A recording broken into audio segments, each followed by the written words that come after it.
like we've got a traffic jam. Welcome to day 36 of our USA road trip. Today we're heading to the Goblin Valley State Park. So come along, it'll be fun.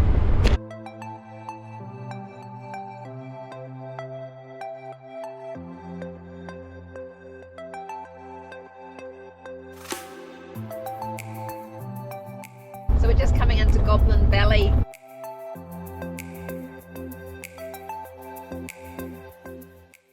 This is the Valley of the Goblins. We've been to the Valley of the Gods, now we're in the Valley of the Goblins. Let's go explore.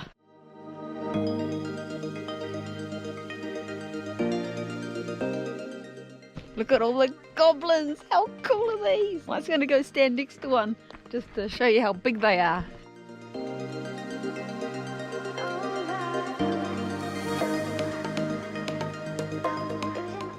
There's a bum.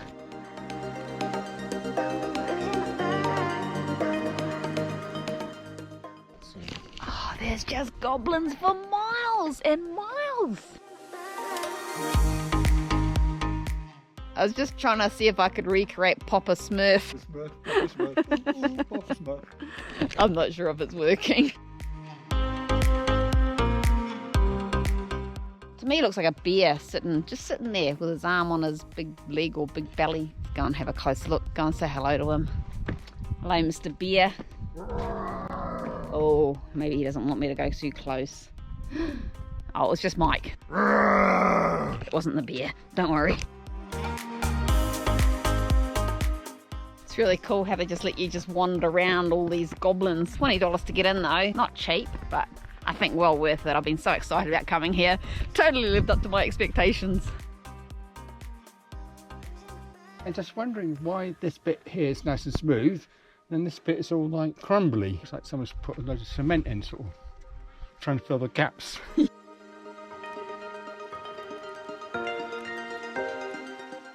That's really cool, the different colours of the rocks up there, the brown and then the green, which is a bit higher and a bit newer. One of the browns thinking, oh, all this trendy new green stuff. They haven't been here as long as us, they don't know the rules. Why are they green?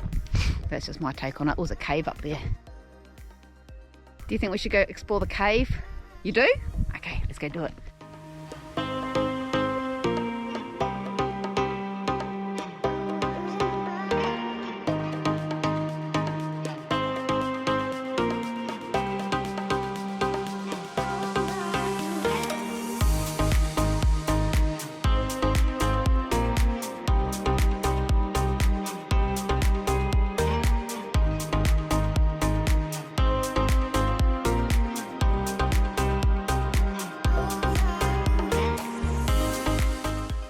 We've just stopped at Carl's Critter Garden. He's got all this cool stuff in here. It's amazing.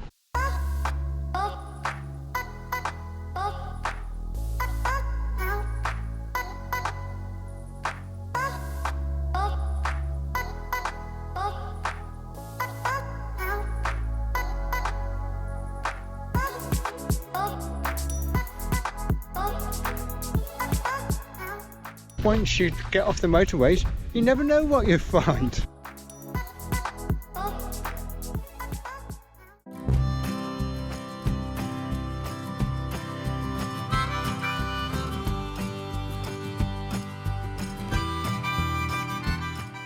the sign back there just said scenic views for the next 14 miles. I'm just wondering what the heck we've just been seeing.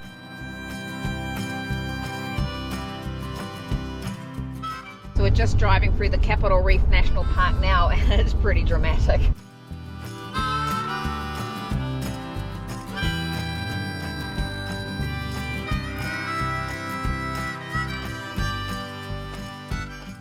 So we're just going through the little area called Fruta.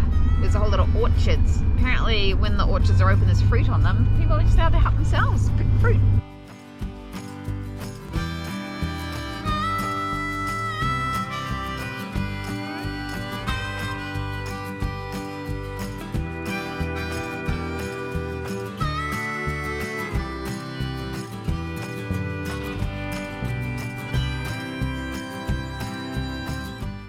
This is Butch Cassidy's old stomping ground. Butch Cassidy was a notorious outlaw who used Capitol Reef's National Park as a hideout and a place to hide stolen cows. The rugged terrain and remote location made it an ideal spot for him to hide from the law. So we've just followed a dirt track for a scenic drive on Capitol Reef National Park, and now we're taking a walk. And how beautiful is this? I can't believe how stunning it is. Check it out.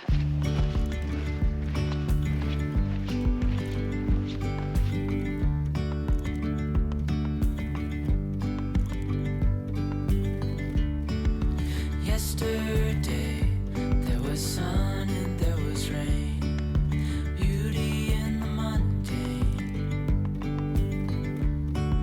And as the light startled our eyes, we let go of disguise.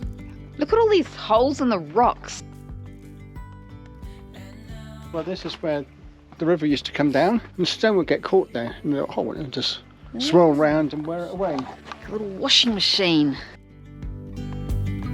Restoring everything within. Our second walk of the day. We're getting back into the walking slowly. Dreamy, breezy, we go. Easy, easy on our tiptoes.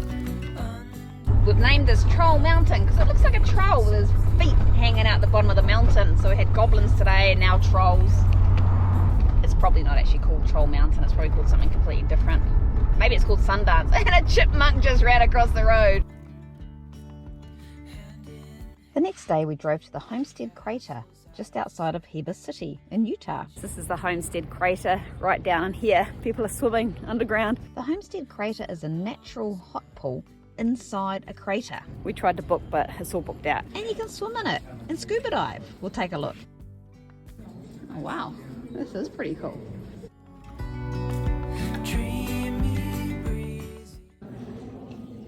Oh, there's someone swimming in there.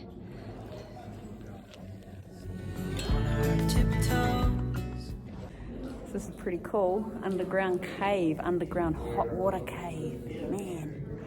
They're all booked out, but they might have some no-shows, and they said we might be able to go in if there's a no-show. We decided we didn't really feel like a swim. So we spent the morning mucking around in Heber City trying to decide whether we stayed there or not. So we decided to move on. It's a bit of a miserable day. It looks like we're heading straight into a storm. We're actually starting to head north now, up into Idaho on our way to Alaska, unless we end up going back again. That night we found a lovely lakeside spot to camp. We watched the sunset, followed by an amazing aurora display.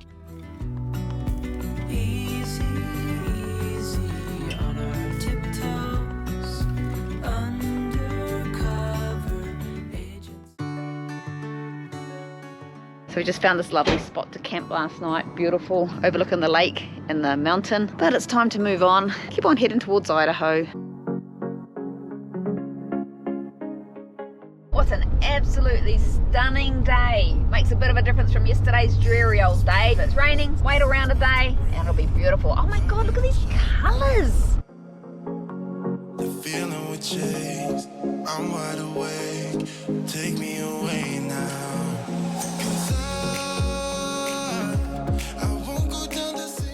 3 hours if we take the interstates, or 6 hours if we take the windy back roads.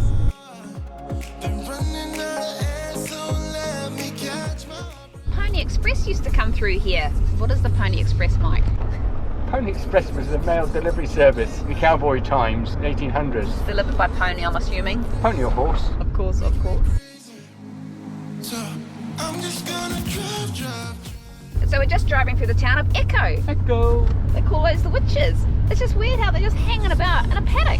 We just stopped outside the town of Hennepin because as we're heading up the 65, it said the road closed in 12 miles. And we thought, oh, so we stopped and then we asked the local. A couple of really nice people out there cleaning up all the rubbish. And they says, oh, because it's not the 65 all the way around, you go to the 65 and then you go to the 66 and we should be fine. And it looks like a beautiful drive.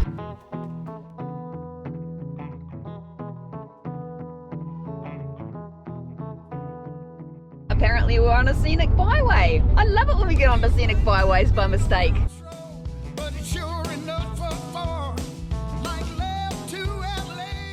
This is what we're actually doing. The road we were coming up would have gone up the 84. I could have cut off this bit, but because we don't want to go on the interstate, we're going around here and through a little canyon, and it's just incredible.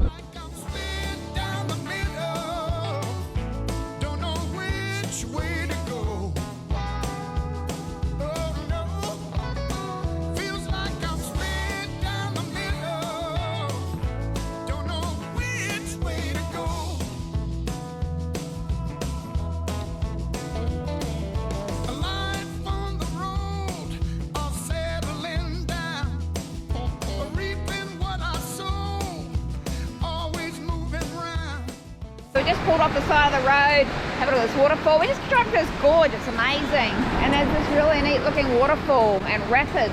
Look at that raging water, we think it must be from a snow melt. Don't know which way to go. Feels like I'm slid down the middle. We just at the end of the Great Salt Lake. Salt Lake City's based on. There's to be a lot of salt, not a lot of water. Occasional smell of skunk.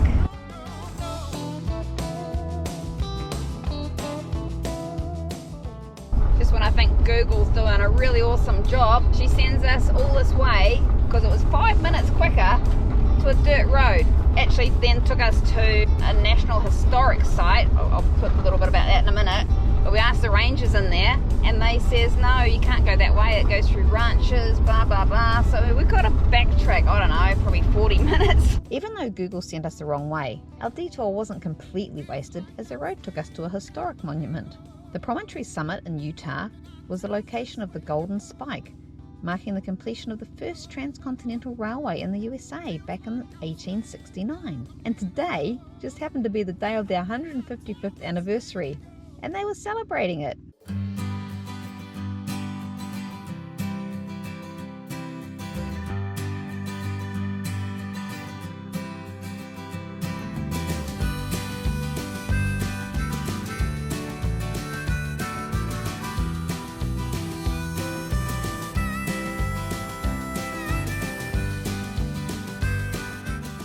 The train over there, Jupiter, comes from Sacramento, and every rail, bolt, knot actually had to come from Sacramento. And they had plenty of wood up there, so that's a wood burner. The one coming from the other side had access to coal, so that's a coal burner.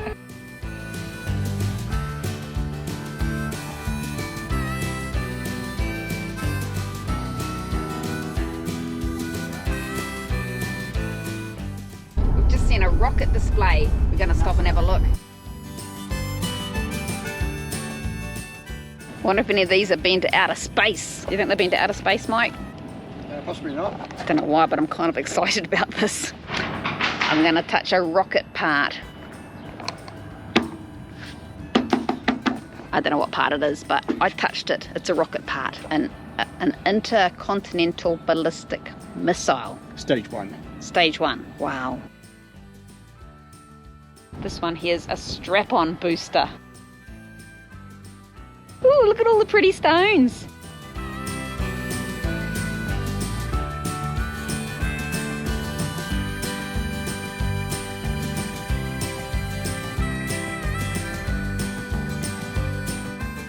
So this big rocket here is one of two that launched the shuttle, had that and then the extra fuel tank, and it was jettisoned after takeoff and parachuted down into the Atlantic. It was recovered and it was taken back to Utah to be refurbished and used again. Imagine this, the thrust coming out of this to get it up to the speed of 356,000 miles per hour. We're just going to go inside a fuel tank. That sounds exciting. But when we got there, the fuel tank was occupied. The occupant tried to escape, but it didn't end too well.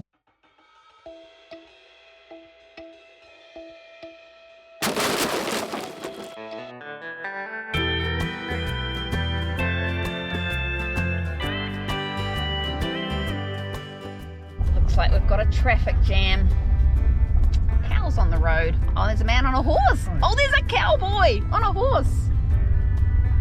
Are we supposed to go round? I don't know. He waved us on. Did he? Well, this is a bit of a treat for the day, watching cowboys herd cows. Like real cowboys on horses. Horse cowboys. Well, it's actually a cowgirl, I think.